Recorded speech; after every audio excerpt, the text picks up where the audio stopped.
Project code ITBD05. Project title A domain specific Bayesian approach for air pollution forecasting.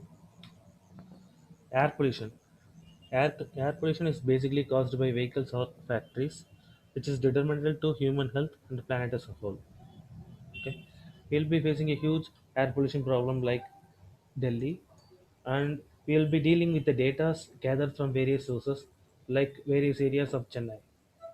Okay, the data will be similar to the real-time data we got from the sensor, but it's only similar. Okay,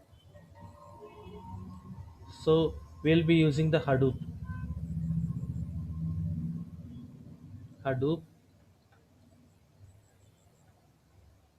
framework.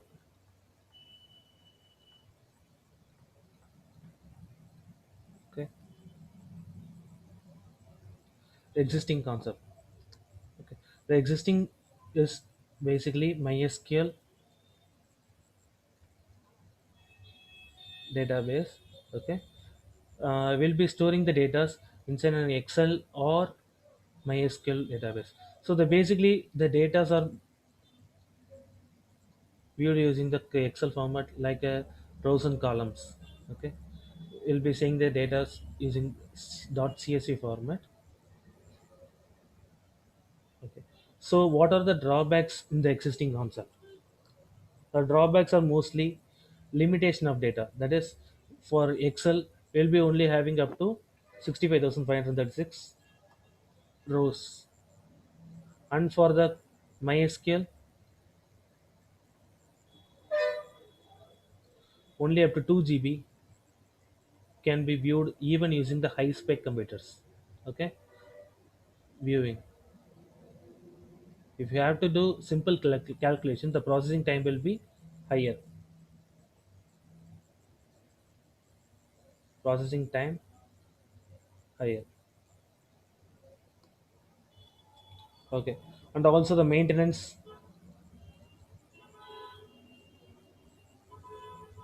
higher. And if the data is once lost, you won't be getting the data again unless there is a backup. Okay, for the proposed concept, you'll be using the Hadoop. Uh, we'll be using Cloudera OS, which is a mix of CentOS, Linux flavor,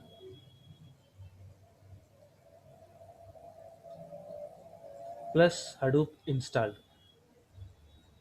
Okay, since the Hadoop can be installed normally, it involves various kinds of complications.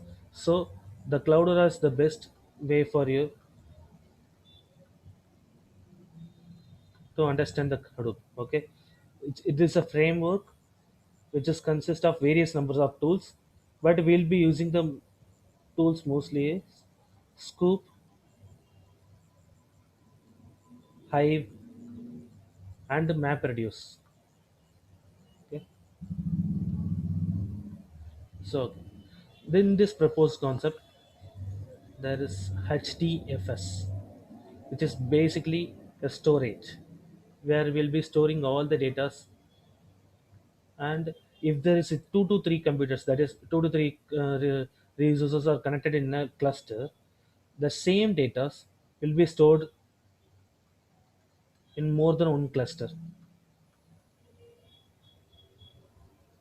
So even if your data is in number one, okay, if the data if the number one is resources malfunction, you will be getting the data from the number two or number three, so you won't be having any data loss, and the cost of maintenance is low because you'll be only adding the resources, you'll be only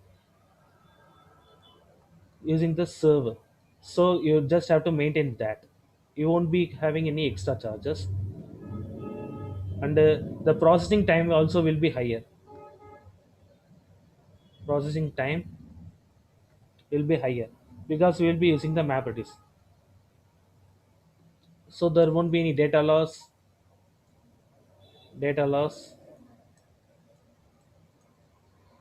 efficient data processing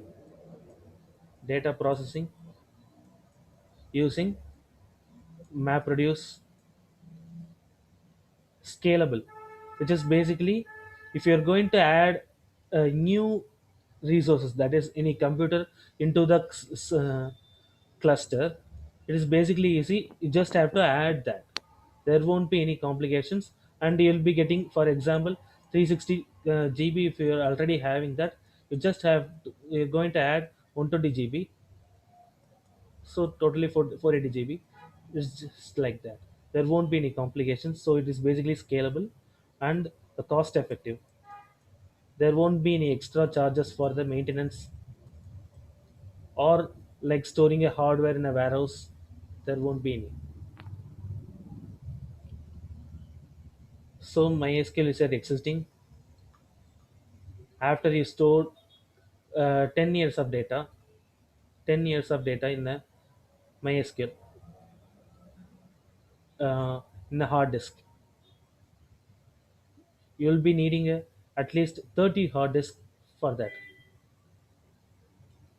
So you'll be basically storing the 30 hard disk in a room, which may be lost after some time. In the HDFS, that is, you'll be basically storing all the data in the same cluster, and if you're going to add it, extra spaces, you're just going to add extra resources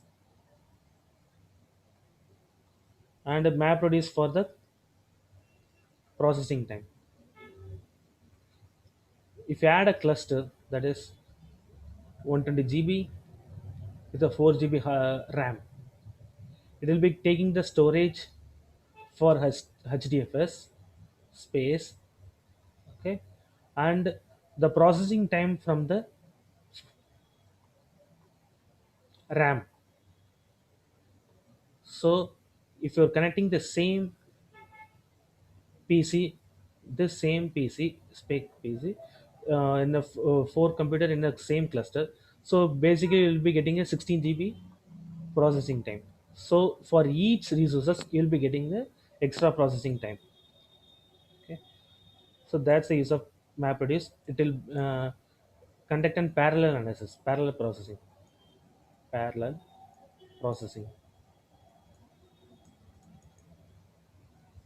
Okay, and Hive is used for analysis.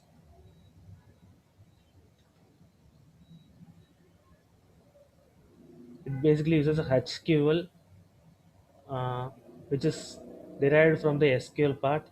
Okay, only some changes will be there, and the next is R. R is basically used for visualization. Okay, I'll just tell you that. Okay, this is the architecture where your SQL code is converted into task, and that task will be going to the job tracker. We'll be assigning a job ID, and after that, it will search in the HDFS storage, gets the data from data node, and you'll be getting the result. Okay,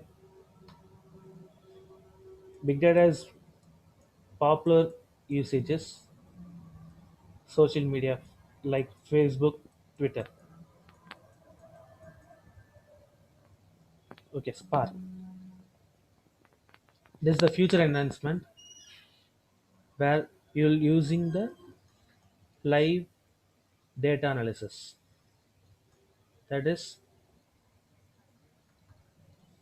you'll be getting the data in a live. Example, stock marketing.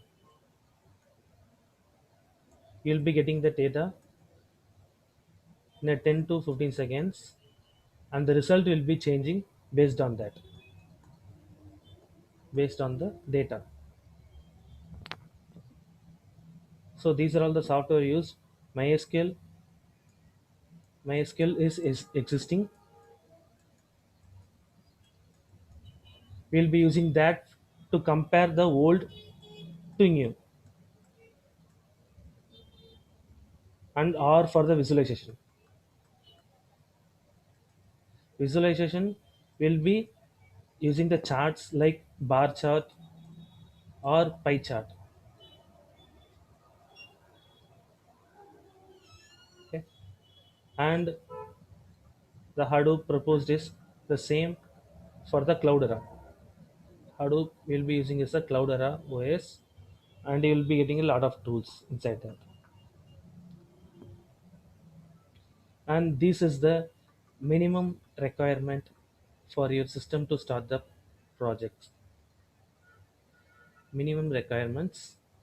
Okay, and thank you.